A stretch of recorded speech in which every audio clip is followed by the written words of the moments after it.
Friends, मैं दीपिका चारण स्वागत करती हूँ आपका फिर से एक बार मेरे चैनल पे, जिसमें हम लोग हिंदी पढ़ रहे हैं आजकल, वो भी रीड की हिंदी। ठीक है। और इसमें मेरा जो चैनल है उसमें हम लोग हिंदी पढ़ते हैं और जनरल साइंस, इन दोनों की वीडियोस देखते हैं। ये सारे वीडियोस आपको कहाँ मिलेंगे? मेरे चैनल का नाम है दीपिका चारण। सर्च कीजिए यूट्यूब पे दीपिका चारण को। जैसे ही आप सर्च करेंगे फिर सब्सक्राइब का बटन आता है, रेड कलर का एक बटन आता है, उसे दबाइए। उसके जस्ट बाद यहाँ बेल आइकन का बटन आता है, तो बेल आइकन में जो ऑल वाला ऑप्शन होता है उसे क्लिक करें। उसे क्लिक करने से क्या होगा, जब भी मैं मेरा नया वीडियो अपलोड करूंगी तो आपको उसका नोटिफिकेशन मिल जाएगा। मतलब जैसे भी मैं सारे जो भी वीडियोस डाल रही हूँ वो सारे के सारे आपके स्क्रीन पे सबसे पहले नोटिफिकेशन में आ जाएंगे, है ना। तो अब आप लोग, हम क्या कर रहे थे, कल विशेषण पढ़ रहे थे। विशेषण में हमने बहुत सारे कंसेप्ट पढ़े थे, जैसे विशेषण की परिभाषा पढ़ी, उसके जस्ट बाद हम लोगों ने उसके एग्जाम्पल्स देखे। एग्जाम्पल के बाद में हमने देखा था कि विशेषण क्या होता है और विशेष्य क्या होता है, इन दोनों में हमने बेसिकली अंतर करना सीखा। उसके जस्ट बाद क्या किया हम लोगों ने, विशेषण के अंग देखे, विशेषण की अवस्थाएं देखी। और अब हम क्या करने वाले हैं, आज हम पढ़ेंगे विशेषण के प्रकार। ठीक है। विशेषण के प्रकार को याद करने के लिए एक बहुत ही आसान ट्रिक है। एक हमें सेंटेंस याद रखना है जो कि मैंने बनाया है, पर वो बहुत आसान है। मतलब अगर आप लोग उसे याद रखेंगे तो प्रकारों को याद रखने में काफी ज्यादा आसानी हो जाएगी। पर कई लोग होते हैं जो ट्रिक से करना पसंद नहीं करते हैं, तो मैं उनको मतलब ये नहीं कह रही हूँ कि आपको ट्रिक से ही याद करना चाहिए। जैसे भी आपको सबसे ज्यादा अच्छा लगे, प्रोडक्टिविटी आपकी मायने रखती है मेनली, कि आपको किस तरीके से पढ़ना अच्छा लग रहा है, बस वैसे कीजिए। ठीक है। तो अब देखिए हमारा ट्रिक क्या है, विशेषण के प्रकारों का मेन ट्रिक क्या है। हमारा ट्रिक क्या है, हम लोग सबसे पहले करेंगे व्यक्ति के, जो हमें सेंटेंस याद रखना है वो ये रखना है, व्यक्ति के विशेष गुणों, व्यक्ति के विशेष गुणों की संख्या सर्वोपरि है। क्या याद रखेंगे हम लोग, व्यक्ति के विशेष गुणों की संख्या सर्वोपरि है। ठीक है, ये हमें ये लाइन याद रखनी है। अब व्यूअर्स, आप देख रहे होंगे कि ये तो लाइन भी बिल्कुल आसान है, हमें आराम से आसानी से याद हो जाएगी, कोई बहुत ज्यादा हमें दिमाग लगाने की जरूरत नहीं पड़ेगी। ठीक है। अब हम लोग को इसके अंदर सबसे ज्यादा मतलब जो इम्पोर्टेंट वर्ड्स हैं उन पे मैं हाईलाइट कर रही हूँ, वो हमें ज्यादा याद रखना है। जैसे व्यक्ति है, एक विशेष है, एक गुणों है, उसमें संख्या है, और सर्व और परि, इन दोनों को हमें अलग से याद रखना है। अब हम लोगों को देखेंगे, सबसे पहले हम विशेष वर्ड को लिख लेते हैं। ठीक है। इस ट्रिक में विशेष वर्ड क्या दर्शा रहा है कि ये ट्रिक विशेषण के प्रकारों का ट्रिक है, विशेषण के प्रकारों का ट्रिक है। ठीक है। पहला तो हमें समझ में आता है कि विशेष क्यों लिखा गया था वहां ट्रिक में। ठीक है। अब सेकंड वर्ड हम याद रखेंगे, मान लीजिए गुण लिख लेते हैं। जैसे जैसे आगे लिखा हुआ है, विशेष के आगे के सारे शब्द लिख लीजिए, उसके जस्ट बाद व्यक्ति लिख लीजिएगा। तो पहला हम लोग लिखेंगे गुण, दूसरा हम लोग लिखेंगे, कौन सा वर्ड है बताओ, संख्या लिखा हुआ है ना, तो हम लोग लिख लेंगे संख्या। तीसरा वर्ड क्या लिखा हुआ है, सर्व। मैंने कहा ना आपको, सर्वोपरि में सर्व और परि दोनों को अलग अलग से याद रखो। चौथा वर्ड है परि, याद रखेंगे। और पांचवा वर्ड है जो हमारा पहले छूट गया था, जो फर्स्ट वर्ड है वैसे, वो व्यक्ति है। आई बात समझ में। अब हम लोगों को इससे क्या पता चला, ये ट्रिक हमने क्यों बनाया, इसलिए बनाया, यहाँ ये पता चलता है कि विशेष जो शब्द है उसके अलावा कितने शब्द हैं यहाँ, 5। तो हमें समझ में आया कि विशेषण के प्रकारों की संख्या कितनी है, यहाँ 5 प्रकार होते हैं विशेषण के। ठीक है, 5 प्रकार होते हैं विशेषण के। अब गुण से हमें क्या याद रखना है, गुणवाचक विशेषण। मतलब विशेषण का पहला प्रकार क्या होगा, गुणवाचक विशेषण। ठीक है ना। इसी तरीके से दूसरा होगा संख्यावाचक विशेषण, संख्यावाचक विशेषण। आई बात समझ। ठीक है। सर्व से हम याद रखेंगे सार्वनामिक विशेषण, सार्वनामिक विशेषण। ठीक है। उसी तरीके से परि से याद रखेंगे हम परिमाणवाचक विशेषण, परिमाणवाचक विशेषण, है ना। इसी तरीके से व्यक्ति से क्या याद रखेंगे हम लोग, व्यक्तिवाचक विशेषण। मतलब हमारा विशेषण का पांचवा प्रकार क्या हुआ, व्यक्तिवाचक विशेषण।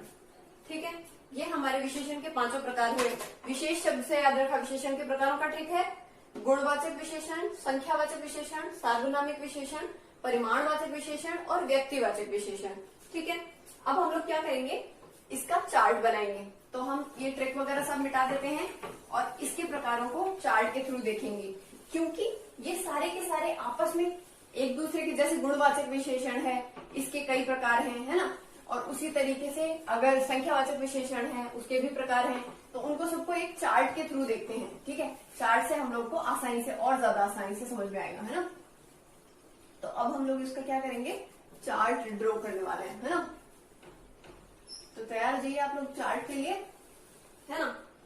अब विशेषण के कितने प्रकार थे, तो हम लोग को चार्ट में क्या 5 प्रकार थे ना, तो हम इसे 5 भागों में डिवाइड कर लेते हैं।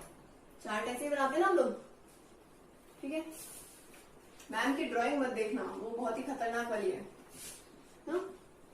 1 2 3 4 और एक और हम बना लेते हैं यहां, ठीक है। ये हो गया। अब देखो, पहला हमने क्या लिखा था, गुणवाचक विशेषण लिखा था। व्यक्ति के विशेष गुणों की संख्या, सेकंड आया था संख्यावाचक। सर्वोपरि है, परिमाणवाचक लिख लेते हैं, परिमाणवाचक। यहां सार्वनामिक,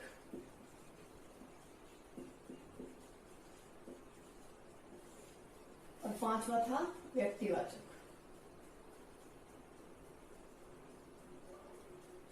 व्यक्तिवाचक, व्यक्तिवाचक। आई बात समझ में, हो गया। यहाँ विशेषण भी लिख लीजिएगा, गुणवाचक विशेषण, संख्यावाचक विशेषण, परिमाणवाचक विशेषण, सार्वनामिक विशेषण और वैसे ही व्यक्तिवाचक विशेषण। ठीक है, चार्ट में इतनी जगह नहीं है इसलिए मैं विशेषण नहीं लिख रही हूँ। ओके, अब देखो गुणवाचक विशेषण, इसका फर्दर डिवाइडेशन है, मतलब व्यक्ति के इसमें गुण देखे जाएंगे। ठीक है, गुणों की विशेषता होगी, जैसे गुण के आधार पर विशेषता होगी। अब कैसे कैसे गुण हो सकते हैं, रंग हो सकता है ना, गंध, स्पर्श, रंग गंध स्पर्श हो सकता है, अवस्था हो सकता है, आकार हो सकता है वो, है ना, दशा हो सकता है ना। इस तरीके से और भी कई सारे प्रकार हैं, वो बहुत सारे हैं। तो मतलब इसके आधार पर, मतलब ऐसे ही कई आधार, जैसे रंग है, गंध है, स्पर्श है, अवस्था है, आकार है, दशा है, इस तरीके से अगर इन आधारों पे कोई विशेषता दर्शाई गई है, जैसे कि हमने एक एग्जाम्पल भी देखा था, काला घोड़ा तेज दौड़ता है, तो काला क्या है, उसका रंग के आधार पर विशेषता है। ठीक है, तो वो क्या हो गया, गुणवाचक विशेषण है, उसमें भी रंग के आधार पर गुणवाचक विशेषण। आई बात समझ में आपको। अब जैसे कि मान लीजिए कि गर्म दूध पीना हानिकारक है, हम लोगों ने कहा गर्म दूध पीना हानिकारक है, तो गर्म स्पर्श है। ठीक है, तो स्पर्श मतलब स्पर्श के आधार पर हमारा गुणवाचक विशेषण हो गया वो। ठीक है, ऐसे ही गंध, फलों की, मीठे फलों की खुशबू आ रही है। आई बात समझ में, हम लोग को पता चल जाता है ना कि ये फल मीठा है, ये फल मीठा नहीं है ना। कोई भी कड़वी चीज में स्मेल अलग आती है ना, सब चीजों की गंध अलग होती है। तो गंध के आधार पर, अगर कोई गंध के आधार पर विशेषता बता रहा है, तो वो गंध के आधार पर गुणवाचक विशेषण होगा। इसी तरीके से इसका मतलब समझ में आ गया होगा आप लोगों को। ठीक है, ऐसे ही मतलब हर एक आधार, कई आधार बांटे गए हैं विशेषताओं के, तो कई आधार हो सकते हैं ना।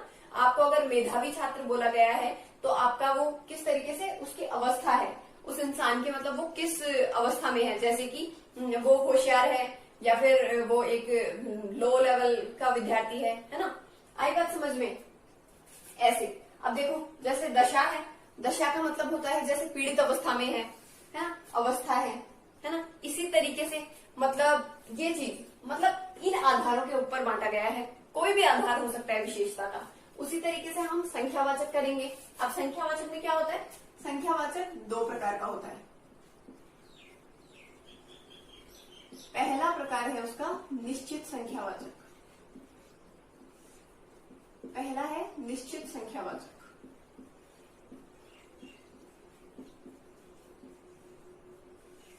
निश्चित संख्यावाचक। और दूसरा है अनिश्चित संख्यावाचक।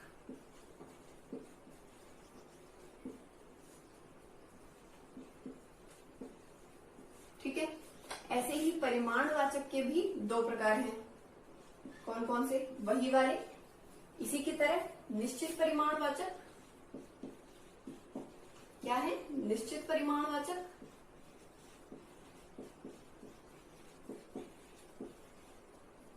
और अनिश्चित परिमाणवाचक। ठीक है, नहीं लिखती हूँ, आपका टाइम वेस्ट होगा बहुत ज्यादा। ठीक है। सार्वनामिक विशेषण भी दो प्रकार के होते हैं। कौन कौन से? मूल सार्वनामिक और यौगिक सार्वनामिक, है ना। आप इसको पूरा कर लीजिएगा, मैं बोल रही हूँ उसी तरीके से। मूल सार्वनामिक विशेषण और यौगिक सार्वनामिक विशेषण। ठीक है, इसे लिख लीजिएगा। व्यक्तिवाचक विशेषण के कोई फर्दर प्रकार नहीं है, मतलब फर्दर उसको क्लासिफाइड नहीं किया गया है। ठीक है। अब देखिए, निश्चित संख्यावाची शब्द और इनके और प्रकार हैं। जैसे पहला प्रकार है, इसमें जो पहला प्रकार है अंक या गणना, अंक या गणनावाचक, है ना। ठीक है। दूसरा है, आप देखो इसको भी, अगर इसको याद रखने का भी एक ट्रिक है। अगर आप लोगों को याद रहे, आसान लगे तो करिएगा, वरना मत कीजिएगा। AG। और इसका एक प्रकार है, आप लोगों को वो याद रखना होगा, विप्सावाचक होता है। ठीक है। तो आप क्या कीजिए, विप्सा को इंग्लिश में एक स्पेलिंग बना लीजिए, विप्सा। ठीक है। इस तरीके से लिख लिया आपने। AG। AG फर्स्ट वाले A और G का मतलब क्या हुआ? A फॉर अंक, G फॉर गणना। ठीक है, पहले वाले का। दूसरा प्रकार क्या हुआ? ये हो गया हमारा कंप्लीट, विप्सा। सबसे पहले ऐसे ही लिखा हुआ है, तो दूसरा वाला प्रकार हो जाएगा इसका विप्सावाचक। विप्सावाचक। P से क्या होगा? विप्सावाचक को ही कहते हैं प्रत्येकवाचक। प्रत्येकवाचक विशेषण। ठीक है। ये हम लोग को बहुत ही ज्यादा, मतलब इसको याद रखने में काफी ज्यादा प्रॉब्लम आती है, इसलिए बोल रही हूँ कि AG विप्सा याद रख लेना, क्योंकि विप्सा वैसे भी याद रखना पड़ेगा आपको। निश्चित संख्यावाचक का एक भेद है विप्सावाचक। ठीक है। विप्सा में बड़ी मात्रा करेंगे। ठीक है, विप्सावाचक, है ना। और इसके जो मतलब विप्सावाचक को ही प्रत्येकवाचक भी कहते हैं। तो V से हो गया, P से भी हो गया। अब से देखो, इसीलिए मैंने इसकी बोला है कि आपको इंग्लिश में स्पेलिंग लिखना चाहिए। से है समूहवाचक, समूहवाचक या समुदायवाचक, समुदायवाचक। ओके। और डबल ए है, मतलब आ है। आ से क्या होगा? आवर्तीवाचक। फोर्थ वन इज आवृत्तिवाचक विशेषण। आवर्तीवाचक निश्चित संख्यावाचक विशेषण। आई बात समझ में? मतलब आवर्तीवाचक निश्चित संख्यावाचक, ये सारे के सारे निश्चित संख्यावाचक के भेद है ना, निश्चित संख्यावाचक विशेषण। ठीक है। ऐसे ही समूहवाचक निश्चित संख्यावाचक विशेषण, है ना। विप्सावाचक निश्चित संख्यावाचक विशेषण, मतलब निश्चित संख्यावाचक के विशेषण है ये सारे के सारे। इसमें सब में ही संख्याएं आएगी, वो निश्चित आएगी। ठीक है, अनिश्चित नहीं आएगी, और अनिश्चित के कोई आगे प्रकार नहीं है। वैसे ही निश्चित परिमाणवाचक और अनिश्चित परिमाणवाचक हो गया, है ना। मूल और यौगिक हो गया। अब हम लोग क्या करेंगे, इसका तो हमने देख ही लिया। रंग क्या होता है, गंध क्या है। जैसे रंग, काला घोड़ा तेज दौड़ता है, तो उसमें रंग के आधार पर है। ठीक है। गंध हो गया, जैसे कि किसी भी चीज की गंध, मतलब कड़वी गंध। कड़वी गंध, फलों में से कड़वी गंध आ रही है, तो मतलब कड़वी मतलब क्या है? गंध के आधार पर विशेषता है। स्पर्श है, गर्म दूध पीना हानिकारक है। ठीक है। पानी बहुत ठंडा है ना, तो वो जो ठंडा है वो हमने स्पर्श करके पता लगाया, वो स्पर्श के आधार पर उसकी विशेषता है। तो इस तरीके से गुणवाचक को हमें फर्दर पढ़ने की जरूरत नहीं है, सबको समझ में आ गया गुणवाचक विशेषण कैसा होता है। है ना। इसी तरीके से अब देखो, अब हम लोग को क्या करना है, संख्यावाचक को थोड़ा डीप में पढ़ते हैं, फिर परिमाणवाचक को पढ़ते हैं, फिर सार्वनामिक विशेषण को पढ़ते हैं। तो अब हम लोग क्या करेंगे, इनको मिटा देते हैं और यहाँ लिखते हैं, इसको मिटा देते हैं पूरे वो चार्ट को, ठीक है। अब हमें समझ में आ गया है चार्ट को। संख्यावाचक विशेषण,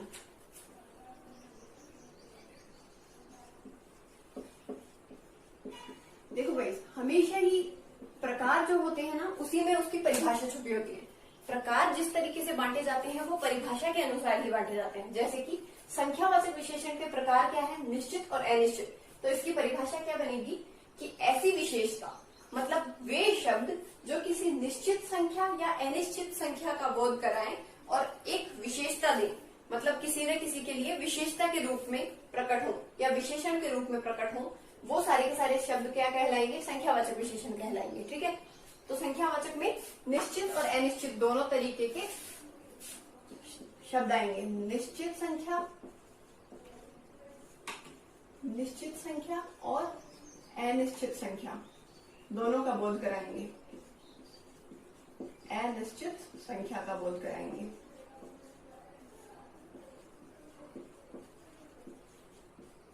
अनिश्चित संख्या का बोध।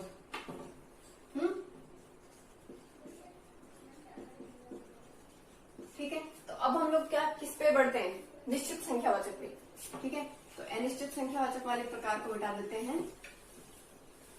इसकी परिभाषा समझ में आई गई है कि निश्चित और अनिश्चित दोनों प्रकारों को अगर कोई भी डिफाइन कर रहा है तो वो संख्यावाचक कहलाएगा। तो हम पहला प्रकार पढ़ रहे हैं, निश्चित संख्यावाचक विशेषण। निश्चित संख्यावाचक विशेषण। गाइस, एक बार मैं देख लेती हूँ कि हमारा वीडियो तो प्रॉपर चल रहा है ना।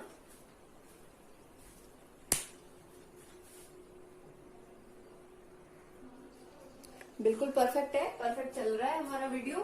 तो अब हम लोग क्या कर रहे थे, निश्चित संख्यावाचक में सबसे पहले लिखेंगे अंकवाचक या गणनावाचक, है ना। सबसे इसका पहला प्रकार था ना, अंकवाचक या गणनावाचक।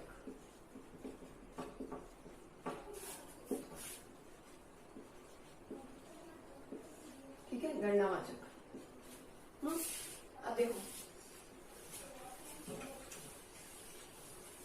तो अब हमारा, हाँ, अंकवाचक। अब अंकवाचक भी फर्दर कितने में डिवाइडेड है, दो में, ठीक है। पहला क्या है हमारा, पूर्ण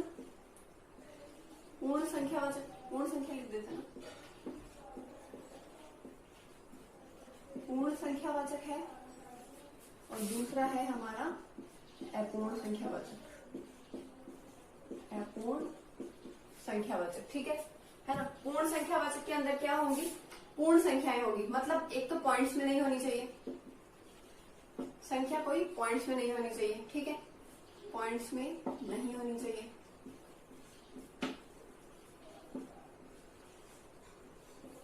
होनी चाहिए, ठीक है। एक वो परिमेय ना हो, सेकंड क्या है, वो परिमेय ना हो। परिमेय क्या होता है, ये मैथमेटिकल टर्म है, P/Q के रूप में नहीं लिखी जाए। मतलब जैसे कि ऐसे होता है ना, क्या बोलते हैं, जैसे कोई भी चीज लिखा हुआ है, जैसे कि मान लीजिए 2/3, तो ये है परिमेय संख्या, तो वो परिमेय संख्या के रूप में ना हो, वो एक परिमेय संख्या ना हो। आई बात समझ में, मतलब पूर्ण हो। जैसे कि पूर्ण संख्या कौन सी होती है, सिंपल 1 2 3 4, पहला दूसरा, इस तरीके से लिखा हुआ हो, है ना, पूर्ण संख्याओं के बारे में लिखा हुआ हो। ये सारे इसके एग्जांपल्स होंगे, ठीक है। पहला दूसरा 1 2 3 4 ये होगा। और कौन कौन सी नहीं होगी, पॉइंट्स में नहीं होनी चाहिए संख्या, कोई भी संख्या पॉइंट में नहीं होनी चाहिए, जैसे कि 1.02 1.5, है ना, इस तरीके से। और परिमेय संख्या नहीं होनी चाहिए। परिमेय संख्या मतलब एक के ऊपर में नीचे, मतलब जैसे एक के ऊपर में नीचे, मतलब ये इस तरीके से, जैसे कि यहाँ 1/5।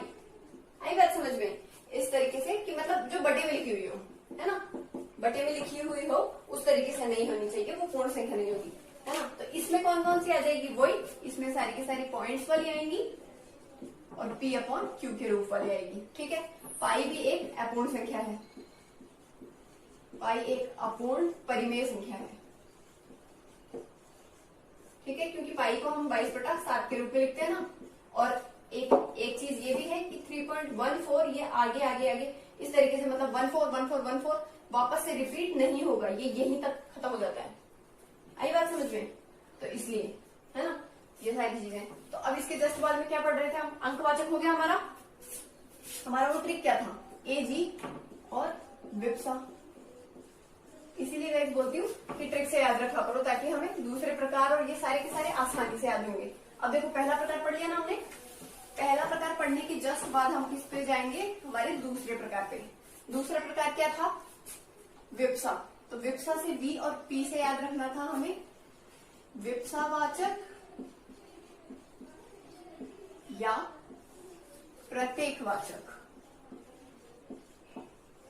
प्रत्येक वाचक। अब इसमें क्या होगा, विप्सा हमेशा होता है जब भी किसी चीज को जैसे दो बार बोला जाए, मतलब एक ही संख्या को दूसरी बार फिर से एज इट इज यूज हो, जैसे 2-2, 3-3, ठीक है। इस तरीके से अगर किसी भी वाक्य में लिखा हुआ है तो वो क्या होगा, विप्सावाचक विशेषण होगा, ठीक है। जैसे आगे होगा समझ में ये चीज, तो है ना, 2-2, 3-3, है ना। इसी तरीके से अगर लिखा हुआ आएगा तो वो क्या हो जाएगा, विप्सावाचक या प्रत्येकवाचक निश्चित संख्यावाचक विशेषण। ओके, अब हमारा दूसरा प्रकार क्या था, हमने इतना कर लिया।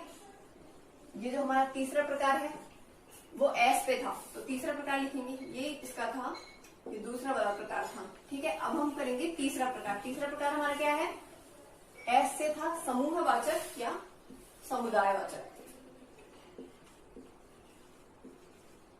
समूहवाचक या है समुदायवाचक, समुदायवाचक, समुदायवाचक, ठीक है।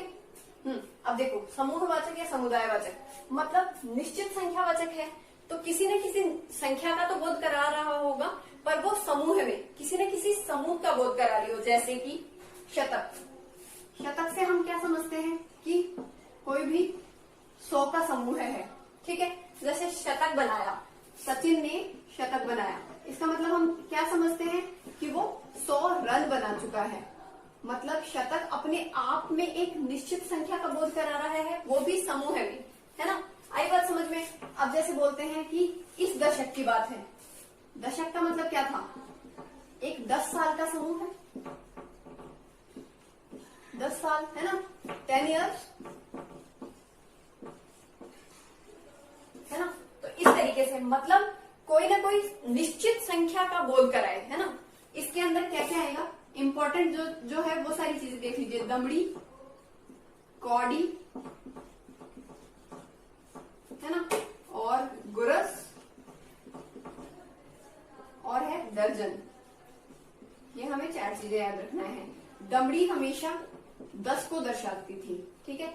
कौड़ी हमेशा 20, एक निश्चित संख्या का बोध करा रही है ना, तो दमड़ी जहां भी शब्द आएगा वहां 10 का बोध होगा हमें, ठीक है। कौड़ी 20 का, ठीक है।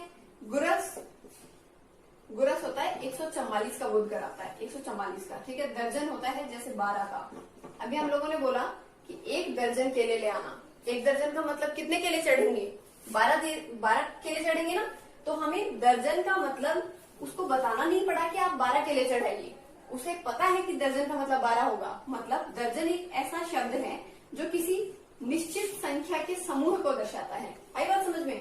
तो वो विशेषण का एक प्रकार बन गया है, समूहवाचक या समुदायवाचक।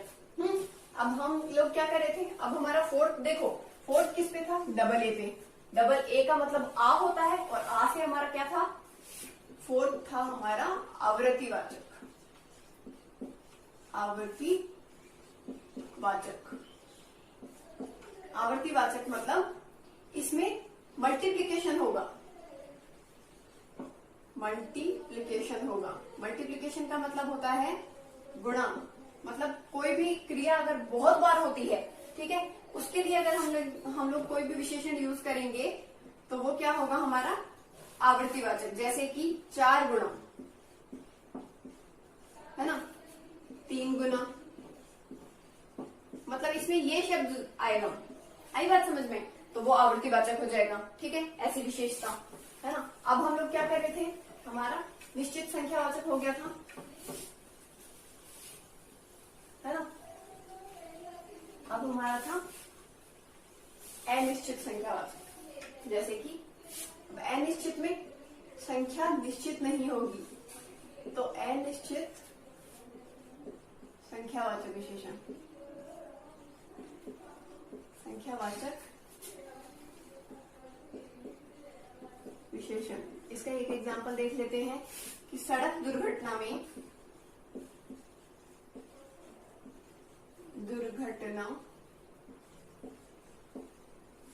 दुर्घटना में कई लोग मारे गए, कई लोग मारे गए। अब इससे क्या पता लगा, कई, यहाँ पे विशेषता है कई, और कई से क्या मतलब पता लग रहा है कि संख्या तो है, कुछ ना कुछ लोग तो हैं, लोग हैं, परंतु उसकी संख्या, उनकी संख्या निश्चित नहीं है। ठीक है, तो उसके अंदर ऐसे शब्द आएंगे जैसे कई हो गया, कुछ लोग हो गया, कुछ लोग मारे गए, है ना। इस तरीके से लिखा हुआ होता जिससे हमें संख्या का एक निश्चितता का बोध ना हो रहा होता हो, तो वो अनिश्चित संख्यावाचक होगा। अब संख्यावाचक के जस्ट बाद में क्या था, परिमाणवाचक विशेषण था। उसी चार्ट से याद रखना, वो चार्ट जब तक याद रखोगे आप, और वो एक लाइन जो ट्रिक मैंने बताई है वो याद रखोगे, तो आपको सब कुछ याद रहेगा। जैसे व्यक्ति के विशेष गुणों की संख्या सर्वोपरि है, तो विशेष और व्यक्ति के विशेष गुणों की संख्या, तो गुणवाचक के हमने सारे देख लिए, फिर उसके बाद हमने संख्यावाचक के देख लिए। अब हम देख रहे हैं परिमाणवाचक के। परिमाणवाचक भी 2 ही प्रकार का था, निश्चित परिमाणवाचक और अनिश्चित, निश्चित और अनिश्चित। अब देखो इसके सिर्फ एग्जांपल्स देख लेते हैं, सबको समझ में आ जाएगा। परिमाण का मतलब होता है माप तोल में, जैसे कि 1 किलो चीनी, 1 ग्राम सोना, है ना। तो जो निश्चित होगा, जैसे कि 1 किलो चीनी, 1 लीटर दूध,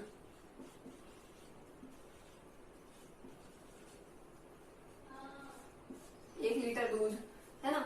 इसी तरीके से, हाँ, अब सबसे इंपॉर्टेंट एग्जांपल देखो, 1 मुट्ठी बाजरा, मुट्ठी चावल मान लीजिए। मतलब ये समझ में आता है कि मुट्ठी जो है उसको एक निश्चित मान लिया गया है, जबकि हालांकि सब लोगों की मुट्ठी का अलग अलग होगा, वेट जो होगा, जैसे मुट्ठी में किसी की मुट्ठी में चावल कम आएंगे, किसी की मुट्ठी में ज्यादा आएंगे, परंतु फिर भी उसे एक निश्चित उसके अंदर ले रखा है ना, 1 मुट्ठी। फिर एक और इम्पोर्टेंट है, ये दोनों गाइस बहुत ज्यादा इम्पोर्टेंट है, खूब पूछे जाते हैं एग्जाम्स में। इसमें 2 घड़े पानी या 1 बाल्टी पानी।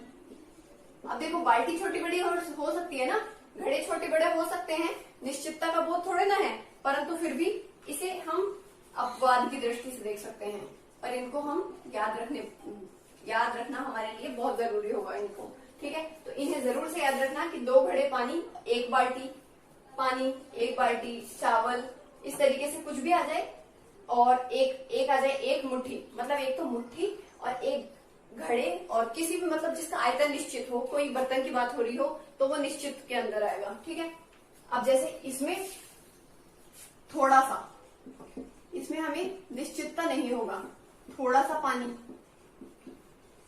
ज्यादा दूध, अल्प पानी। आई बात समझ में? जरा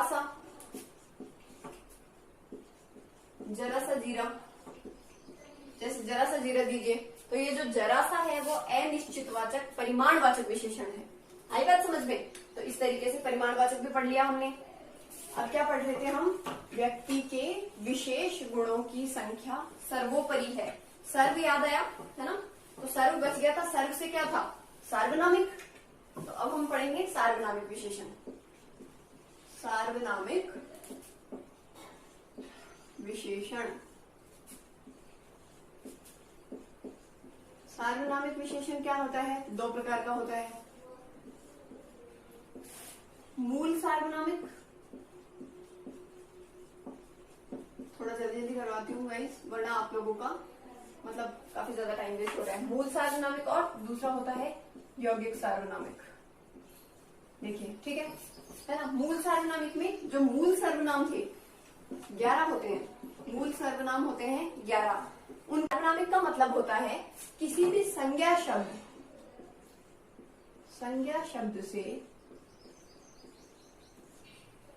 शब्द से जस्ट पहले सर्वनाम आए। जस्ट पहले सर्वनाम शब्द आए। सर्वनाम शब्द आए उसे हम कहेंगे सार्वनामिक। ठीक है। अब इसमें मूल सर्वनाम अगर यूज हुए हो तो वो मूल सार्वनामिक हो जाएगा। और यौगिक सर्वनाम कब होगा?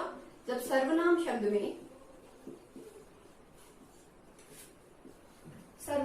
में कोई प्रत्यय लग के, सर्वनाम शब्द प्लस में कोई प्रत्यय लग जाए और उसके बाद में यहाँ संज्ञा शब्द हो। मतलब संज्ञा शब्द से जस्ट पहले जो सर्वनाम यूज हो रहा है उसमें कोई ना कोई प्रत्यय जरूर जुड़ा हुआ हो। जैसे कि यहाँ एक सर्वनाम होता है, ठीक है, प्लस में यहाँ ही एक प्रत्यय जुड़ा। यहाँ ही जयपुर शहर है। ठीक है। इसका मतलब क्या निकला? यही। यहाँ ही से बनता है यही जयपुर शहर है। यही जयपुर शहर है। तो यही जो है यहाँ वो है यौगिक सार्वनामिक, है ना? तो यौगिक सार्वनामिक का मतलब समझ में आया कि जो भी सर्वनाम शब्द होगा उसमें कोई ना कोई प्रत्यय जुड़ा हुआ होगा। तो ये चीज हो गई सार्वनामिक विशेषण की। अब हमारा फिफ्थ पार्ट क्या बचा? ये फोर्थ था, है ना? अब फिफ्थ क्या बचा है हमारा? व्यक्तिवाचक। क्या बचा है? हमारा विशेषण का टॉपिक एकदम कंप्लीट सा होने वाला है, थोड़ा सा बचा है। उसमें क्या होगा? फिफ्थ हमारा विशेषण का प्रकार है व्यक्तिवाचक विशेषण। व्यक्तिवाचक विशेषण में क्या होगा? व्यक्तिवाचक विशेषण, इसमें क्या होगा? किसी न किसी व्यक्तिवाचक संज्ञा की विशेषता बताई जाएगी। जैसे कि जयपुरी रजाइयां, जयपुरी रजाइयां, ठीक है। दूसरा है बीकानेरी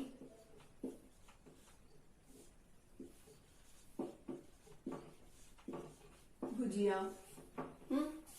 इसी तरीके से जोधपुरी कोटा डोरिया,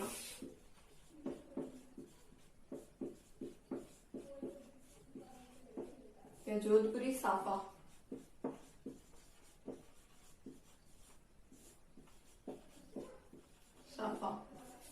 है ना? उसी तरीके से क्या होगा? नागौरी मेथी। और दूसरा हम लिख सकते हैं नागौरी बैल, लिख सकते हैं बैल। अलवरी मावा, जिसे हम मिल्क केक कहते हैं ना, वो अलवर का बहुत ज्यादा प्रसिद्ध है।